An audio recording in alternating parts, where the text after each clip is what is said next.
Բազմաթիվ հետևորդների խնդրանքով պատմում եմ լիլա խաղի մասին։ Լիլան դա տեխնիկապես է խաղ, ինքը շատ խորը հոգևոր պրակտիկա է, որի մեկ սեանսը համարժեք է հոգեբանին այցելելու 8-ից 10 սեանսի, բայց ոչ թե գումարային, այլ արդյունավետությամբ։ Գումարային լիլայի մեկ սեանսը համարժեք է հոգեբանի մոտ մեկ սեանսին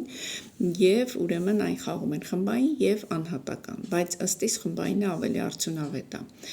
Ես 5 տարի վարում եմ լիլա խաղը, ինչ է լիլան իրենից ներկայացնում, դա դաշտ է, որը բաղկացած է 72 վանդակներից, այդ 72 վանդակները մեր բոլոր հույզերն են, հոգեվիճակները և կյանքի իրադարձություններն են,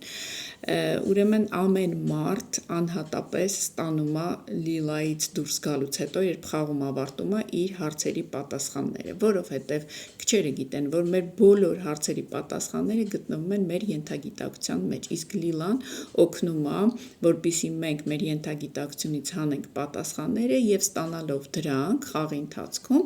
արդեն կատարենք այն, ինչը որ պետք է կատարենք, այսինքն հասնենք մեր նպատակին։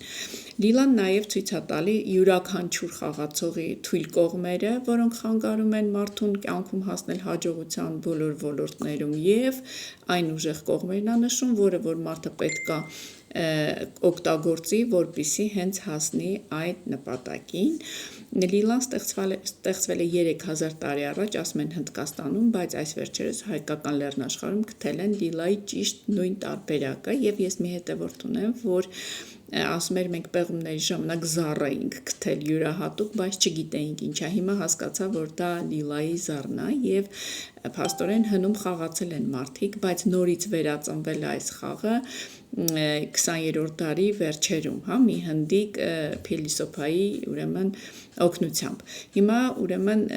ավելի լավ է մեկ անգամ խաղալ, քան 10 անգամ լսել, եկեք և կհամոզվեք։ Եվ հետաքրքիրն է նա, որ լիլայի ժամանակ ձեզ յուրահատուկ ինսայթներ է գալիս, գաղափարներ է գալիս, որ ասում եք վայ, ես վաղուց չէի հասկանում, դրանք մենք գրի ենք առնում բոլորը և դուք երբ սկսում եք օգտագործել, կիրառել կյանքում, դուք կյանքում տրանսֆորմացիա է լինում հաջորդ օրվանից, այսինքն